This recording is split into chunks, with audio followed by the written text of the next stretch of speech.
السلام علیکم دوستو ساتھیوں، میں ہوں سمیع ابراہیم اور آپ دیکھ رہے ہیں سمیع ابراہیم یوٹیوب چینل۔ آج 31 مارچ ہے اور سن ہے 2020، منگل کا دن ہے، شام کا وقت ہے۔ میں اپنی اس ویڈیو میں آپ کو 2-3 چیزیں میں بتانا چاہتا ہوں۔ ایک تو ایران کے حوالے سے بڑی بات ہو رہی ہے، تفتان کے بارے میں یہ کہا جا رہا ہے کہ یہ جو ساری کرونا وبا پھیلی ہے یہ تفتان سے آنے والے لوگ تھے، اور ایک تاثر ہم نے بھی ویڈیوز کی اور یہی کیا کہ جو ایرانینز ہیں انہوں نے پاکستان کی جو ریکویسٹ ہے اس کو نہیں مانا اور ان کو لا کر بارڈر پر پھینک دیا اور کہا کہ آپ اپنے پاکستانیوں کو لے جائیں۔ اور تفتان میں کیونکہ وہاں پر کوئی کسی طرح کا بھی بندوبست نہیں تھا تو اس لیے وہاں پر لوگوں کو نہیں رکھا جا سکا کوارنٹائن میں، اور وہ لوگ جب پاکستان پورے میں پھیل گئے تو اس سے شدید یہ جو وبا ہے یہ شدید طریقے سے پھیلی۔ 2-3 چیزوں کی وضاحت بہت ضروری ہے، کیونکہ اس کا کمپیریزن کیا جا رہا تھا کہ چائنا جو ہے اس نے پاکستان کی ریکویسٹ کو مان لیا اور یہ کہا کہ جی ٹھیک ہے ہم نہیں بھیجتے پاکستانیوں کو واپس، اور وہ واپس نہیں آئے۔ اسٹوڈنٹس اور ان کے ساتھ وہاں پر اچھا سلوک ہوا اور وہ بیماری پاکستان نہیں آئی، لیکن تفتان کے ذریعے آ گئی۔ پھر اور بھی بڑے الزام لگے اس پہ، زلفی بخاری پر بھی کہ انہوں نے اجازت دی بہت سارے زائرین کو، علی زیدی پر الزام لگا۔ ایک یہ تاثر بھی دینے کی کوشش کی گئی کہ جیسے یہ کوئی جو شیعہ فنڈامنٹلزم ہے اس کو پھیلانے کی پاکستان میں کوشش ہو رہی ہے۔ یہ بہت ساری چیزیں جو تھیں وہ بنی، اور اسی دوران میں ایران کے جو صدر ہیں انہوں نے عمران خان کو، پرائم منسٹر آف پاکستان کو خط بھی لکھا کہ آپ اپنا رول پلے کریں کہ سینکشنز جو ہیں ایران پر وہ ذرا کم ہو جائیں کسی طریقے سے۔ تو اس میں 2-3 ڈیولپمنٹس بھی ہیں، وہ بھی آپ کے ساتھ شیئر کروں گا۔ پاکستان کی جو ڈپلومیسی تھی، جنرل قمر جاوید باجوہ نے جو کوشش کی behind the scene, prime minister Imran Khan نے جو کوشش کی، اس کے نتیجے میں ایک چیز تو ہمیں سامنے آ گئی، میں بتاؤں گا بڑی کامیابی پاکستان نے حاصل کی ہے۔ بہت ساری یعنی ایک ابتدا ہوئی ہے، امریکہ نے سینکشنز جو ہیں وہ کچھ کم کرنا شروع کی ہیں ایران پر، جو بہت بڑی ڈیولپمنٹ ہے، اور خاص طور پر رشین اور چائنیز اور 1-2 اور کمپنیز پر جو نیوکلیئر فیسلٹیز پر کام کر رہی ہیں ایران کے، ان سے حالانکہ مائک پومپیو جو ہیں انہوں نے اس کی مخالفت کی جو خبریں آ رہی ہیں، لیکن جو سیکریٹری ان کے شاید وہ ہیں ٹریجری کے، انہوں نے بھی حمایت کی، اور پریزیڈنٹ ٹرمپ نے بھی اس کو کنسیڈر کیا، اور خاص طور پر پاکستان نے اپنا سارا جو اثر و رسوخ تھا وہ بھی استعمال کیا اور کنونس کرنے کی کوشش کی امریکنز کو کہ اس وقت سینکشنز ختم ہو۔ تو یہ ایک ابتدا ہے، ابھی وہ جو بڑی سینکشنز ہیں جس کے نتیجے میں ریلیف ورک نہیں ہو پا رہا وہ ویسے ہی انٹیکٹ ہیں، لیکن توقع کی جا رہی ہے کہ آنے والے دنوں میں ان سینکشنز کو بھی لیفٹ کر لیا جائے گا، وہ بھی اتر جائیں گی۔ اچھا، اب یہ ایک بہت بڑی کامیابی پاکستان کی، یہ میں نے آپ کو بتائی، لیکن جو اصل معاملہ ہے وہ یہ ہے کہ ایران نے کبھی بھی جو پاکستانی زائرین تھے ان کو زبردستی تفتان کے بارڈر پر لا کر نہیں پھینکا۔ یہ تاثر غلط ہے کہ پاکستانیوں کو ایران نے یہ کہا کہ آپ نکل جائیں یہاں سے، یہ تاثر غلط ہے۔ ایرانین صدر نے اور ایرانین اسپرچول لیڈر نے یہ تقریروں میں یہ بات کہی ہے کہ جو پاکستان کے جو زائرین ہیں ایران ان کو مکمل طور پر ان کی وہ کرنے کے لیے تیار ہے، علاج معالجہ ان کا کرنے کے لیے تیار ہے، اور اس کے لیے جو بھی ایران کے پاس سہولیات ہیں وہ ہم دینے کے لیے تیار ہیں۔ ایران کا اپنا انفراسٹرکچر بالکل چوک ہو چکا ہے، وہاں پر اموات اتنی زیادہ ہوئی ہیں، ریلیف ورک کرنے کے لیے نہ ان کے پاس عملہ ہے نہ ان کے پاس سٹاف ہے، لیکن اس کے باوجود انہوں نے زبردستی پاکستانیوں کو تفتان کے بارڈر پر نہیں بھیجا۔ یہ بات پاکستان کے اندر بہت ڈسکس ہو رہی ہے، اس سے بہت غلط فہمی ہے، اور ایران ہمارا ایک برادر ملک ہے۔ دیکھیں، میں کوئی ایران کی ایڈوکیسی نہیں کر رہا، نہ میں کوئی سعودی عرب کے خلاف بات کر رہا ہوں یا سعودی عرب کی حمایت میں بات کر رہا ہوں۔ ایران نے آفر کیا پاکستانیوں کو کہ اگر آپ چاہیں تو آپ یہاں پر علاج کروا سکتے ہیں، لیکن پاکستانیوں نے یہ آپٹ کیا کہ وہ اپنے وطن واپس جانا چاہتے ہیں، اور وہ تفتان آ گئے۔ زبردستی ایران نے نہیں بھیجا۔ یہ کہنا کہ ایران نے پاکستانیوں کا علاج نہیں کیا، ایران نے پاکستانیوں کو رکھا نہیں، ہاں انہوں نے زبردستی پاکستان کو نہیں رکھا، جیسے چائنا نے بالکل پابندی لگا دی اور کہا کہ جی ٹھیک ہے آپ نہیں جا سکتے، اس لیے کہ ایران کا اپنا انفراسٹرکچر ہی جو تھا وہ چوک ہو چکا تھا، ان کے پاس وہ کچھ نہیں تھا۔ اب دوسری میں نے جس پر وہ لوگ آئے تفتان، اور اس کے بعد وہاں پر چاہیے یہ تھا کہ پاکستانی ان کو بسوں میں بٹھاتے. اگر تفتان میں کوئی فیسلٹی نہیں ہے تو غلطی ان کی یہ ہے کہ وہ ان کو وہاں سے ٹرانسپورٹ پرووائڈ کرتے اور لے کے آتے کوئٹہ یا کسی قریبی شہر میں، وہاں پر کوارنٹائن سینٹر جہاں پر وہ بناتے پراپر، وہاں پر ان کو رکھتے، ان کو اسکریننگ کرتے. یہ نہیں کیا پاکستان کی گورنمنٹ نے، اور اب کوئی اس کی رسپانسبلٹی لینے کے لیے تیار نہیں ہے. کبھی جام کمال پر ڈالا جاتا ہے، کبھی کسی اور پر ڈالا جاتا ہے، اور کچھ لوگ جو ہیں وہ اس کو زلفی بخاری پہ ڈال دیتے ہیں، کچھ لوگ جو ہیں وہ اس کو علی زیدی پہ ڈال دیتے ہیں، اور یہ ایک تاثر دینے کی کوشش کرتے ہیں کہ یہ دونوں حضرات شیعہ ہیں، اور اس لیے انہوں نے اپنے زائرین وہاں سے نکالے، اپنے گروپس کے بندے نکال دیے وہاں پر. انہوں نے کہا چلیں ٹھیک ہے زائرین کو آنے دیں، اور اس طریقے سے سارے پاکستان میں یہ بات پھیل گئی. ایسا نہیں ہے. وہاں پر یہ فیصلہ غلط تھا، جو حکومتی فیصلہ تھا کہ تفتان کا جو بارڈر ہے وہاں پر آپ کیمپ لگا دیں. وہ تو بالکل بیابان ہے، وہ تو بنجر جگہ ہے، وہاں پر کچھ بھی نہیں لگ سکتا تھا. وہ غلطی تھی.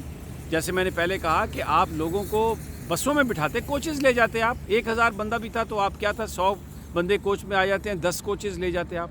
ان کو وہاں سے. آپ کیونکہ یہ ایک بہت بڑا خطرے کی بات تھی، آپ وہاں سے کوئی اور طریقہ لفٹ کوئی اختیار کر لیتے. وہ جو ایک غلطی تھی اس کو اب ان کو ضروری ہے کہ یہ اس کو مانے. لیکن ایران نے کوئی یہ انکار نہیں کیا، اور انہوں نے جب پاکستان نے ان سے کہا تو انہوں نے یہ بات زائرین پر چھوڑ دی کہ جو ہے وہاں پر ہیں، اگر وہ ایران میں علاج کرانا چاہتے ہیں تو وہ کروائیں. اب میں نے آپ کو ذکر کیا سینکشنز کے حوالے سے، یہ بہت بڑی کامیابی ہے، اور یہ ابتدا ہے، یہ شروعات ہے کہ جو کچھ کمپنیوں کو ابتدائی طور پر امریکہ نے ان کو کام کرنے کی اجازت دی ہے، اور ان کے جو اکاؤنٹس وغیرہ ہیں سارے انہوں نے کہا کہ جی ٹھیک ہے آپ کام کریں. پاکستان کی انتہائی یہ کوشش ہے اس وقت، اور پوری پاکستان نیک نیتی سے یہ کوشش کر رہا ہے کہ ایران کے ساتھ سینکشنز جو ہیں، کیونکہ یہ پاکستان کا بارڈر ہے اور ہزاروں کی تعداد میں وہاں پہ لوگ متاثر ہیں. تو اگر ایران کے اندر یہ اس کا علاج معالجے کی کوئی صورتحال بنتی ہے، کوئی صورتحال نکلتی ہے، اور یہ معاملہ کسی طریقے سے حل ہوتا ہے، تو یہ ایک بہت بڑی کامیابی ہوگی پاکستان کی. اگر امریکہ سینکشنز کم کرتا ہے تو پھر اس کا مطلب ہے کہ ایران جو ہے وہ سعودی عرب کے ساتھ بھی اس کے جو تعلقات ہیں وہ بھی خاصے بہتر ہو جائیں گے، اور اگر وہ بہتر ہوں گے تو پھر اس کا مطلب ہے کہ یمن کے اندر جو جنگ ہے وہ بھی اس کا بھی خاتمہ ہونے کا امکان ہے، کیونکہ ایران جو حوثی قبائل ہیں ان کو سپورٹ کر رہا ہے. اور ابھی 3-4 دن پہلے ریاض پر جو میزائل حملہ ہوا تھا اس کو ناکام بنایا گیا، کیونکہ جو امریکہ نے جو ٹیکنالوجی دی ہے انٹرسیپٹ کرنے کی میزائلز کو، سعودی عرب نے اس کا استعمال کیا، اور وہ جو میزائل تھے ان کو فضا میں ہی تباہ کیا، جس کی وجہ سے وہ تباہی سے بچ گئے. لیکن یہ اگر ہو جاتا ہے تو خطے میں ایک بہت بڑی تبدیلی آئے گی. اور میں اپنی پچھلی ویڈیو میں بتا چکا ہوں کہ مقبوضہ کشمیر کی اب صورتحال یہ ہے کہ وہاں پر بھارتی فوجیوں نے ریٹریٹ شروع کر دی ہے، وہ وہاں سے نکلنا شروع ہو گئے ہیں. وہ وہاں پر جو انڈین جو کشمیری مجاہدین ہیں، یعنی جو نوجوان ہیں، ان کا سامنا کرنے کی ان کو اہمیت، یعنی ان میں ہمت نہیں ہے. تو یہ ایک اوور آل یہ تبدیلی آ رہی ہے. اور کرونا جو ہے اس کے جو اس وقت ایک بحران جو پوری دنیا میں آیا، جس کے نتیجے میں پولیٹیکل بڑی چینجز آ رہی ہیں. مثال کے طور پر پاکستان کے اندر بھی ایک بات چل رہی ہے کہ جی سب مل کر کام کریں. شہباز شریف صاحب آئے ہوئے ہیں، وہ بظاہر تو کرونا پر مل کر کام کرنے کی بات کر رہے ہیں، لیکن در حقیقت کرٹیسائز بھی کر رہے ہیں. کیرٹ اور اسٹک اپروچ ہے کہ کسی طریقے سے بات مل کر ہو جائے، یعنی مل جل کر کام کریں، جو وہ سارے معاملات جو ہیں وہ ختم ہو جائیں. اسرائیل میں نیشنل گورنمنٹ بن گئی ہے، اسی صورت میں انہوں نے جو ان کے جو اختلافات تھے وہ انہوں نے ختم کر کے تو وہ نیشنل گورنمنٹ جو ہے وہ بنا لی ہے. تو یہ بہت جو ہے نا اس طریقے سے چیزیں ہو رہی ہیں. جو کرونا کا جو امپیکٹ آئے گا وہ بڑا زبردست وہ اس حوالے سے وہ آ رہا ہے. آج سٹاک مارکیٹ ہماری اوپر گئی ہے، کیونکہ اس کی وجہ یہ ہے کہ لوگ یہ جو لاک ڈاؤن کی بات کر رہے ہیں، جو ٹوٹل کرفیو کی بات کر رہے ہیں، یہ ان ریئلسٹک بات ہے. تو پرائم منسٹر نے اس کو ریجیکٹ کیا ہے کرفیو کا اور کاروبار، اور اس کے لیے انہوں نے کہا کہ ٹائیگر فورس بنا رہے ہیں، لاک ڈاؤن میں ہی وہ لوگوں کو دیں گے، اور کچھ رعایات بھی دی ہیں لوگوں کو. تو بزنس کمیونٹی یہ فیل کر رہی ہے کہ اگر اسی طریقے سے حالات رہے تو یہ نارمیلسی کی طرف جلد آ جائیں گے. کورونا کا میں نے پچھلی ویڈیو میں آپ کو بتایا کہ وہ علاج بھی ہے نکل آیا اور اس بات کی امید ہے کہ یہاں پر علاج شروع ہو جائے گا، تو خدا کرے گا کہ اس میں بھی کامیابی ہوگی۔ آخر میں صرف ایک بات کہتا ہوں کہ میں پھر یہ کہتا ہوں، اور آپ اس کو کیمپین بنائیں، آپ اس کو ٹویٹ کریں کہ جو بیرون ملک پاکستانی پھنسے ہوئے ہیں ان کو واپس لانے کا بندوبست کیا جائے۔ وہ بڑے پریشان ہیں، بہت ہی وہ پریشان ہیں، خاص طور پہ جو گلف سٹیٹس میں ہیں، وہاں پر لوگ گرفتار بھی ہوئے ہیں اور اپنے گھروں میں بند ہیں ایک طرح سے، وہ باہر نکل نہیں سکتے، ایمبیسی سنتی نہیں ہے کوئی بات۔ یہ نہایت ضروری ہے کہ ان کی بات سنی جائے، ان کو پاکستان لایا جائے، کیونکہ دیکھیں وہاں پر جو شہری ہیں ان کو بڑے، اور جو ریزیڈنٹس ہیں جن کے پاس ریزیڈنٹ اور شہریت ہے، وہ تو ان کے پاس بہت حقوق حاصل ہیں، وہ جا سکتے ہیں، ہاسپٹل جا سکتے ہیں، میڈیسن لیتے ہیں، سب کچھ کرتے ہیں، لیکن جو اسٹوڈنٹس ہیں یا جو ویسے وزٹرز تھے وہاں پر گئے ہوئے اور پھنس گئے، ان کے پاس کچھ نہیں ہے، ان کے پاس کوئی رائٹ نہیں ہے۔ اور میں نے آپ کو بتایا کہ صرف پرتگال ایک ایسا ملک ہے یورپ کا جس نے عارضی شہریت دی ہے ان لوگوں کو جو وہاں پر اللیگل امیگرینٹس ہیں، تاکہ یہ لوگ اپنا علاج معالجہ کرا سکیں۔ باقی پاکستانی بہت بری طریقے سے پھنسے ہوئے ہیں، تو ان کو PIA کو ہدایت کریں پرائم منسٹر، اور میں نے اپنی ویڈیو میں پہلے بھی کہا ہے کہ وہ PIA دوسری ایئر لائنز سے ٹکٹس کو انڈورس کروائے، اور اگر کچھ پیسے پلے سے بھی ڈالنے پڑتے ہیں تو پرائم منسٹر اس کی اپروول دیں، کیونکہ جو یہاں پر پاکستانیوں کو ریلیف دیا ہے پرائم منسٹر نے، اگر کچھ تھوڑا سا پیسہ ان کو واپس لانے میں لگا دیا جائے گا تو وہ بھی پاکستانی ہیں، اور پاکستان کی جو اکانومی ہے اس میں انہوں نے ایک بہت امپورٹنٹ رول پلے کیا ہے، اور بہت سارا فورن ریمیٹنس میں پچھلی ویڈیوز میں بھی بتا چکا ہوں، $20 بلین آلموسٹ وہ بھیجتے ہیں ہر سال۔ تو میں یہ بار بار اس لیے کہہ رہا ہوں آپ کہ اپنی ویڈیوز میں چاہتا ہوں کہ آپ بھی اس کو اپنی ایک کیمپین بنائیں اور یہ لکھیں پرائم منسٹر کو، صدر کو، فنڈز قائم کیا جائے اس حوالے سے، اور ان لوگوں کو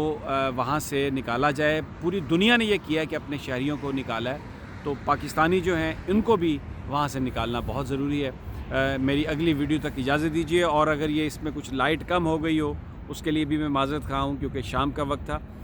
میرے اس چینل کو سبسکرائب کر لیں، بیل آئیکن کو کلک کر لیں، اور اس سے میری جب اگلی ویڈیو اپلوڈ ہوگی تو آپ تک اس کی اطلاع فوراً چلی جائے گی۔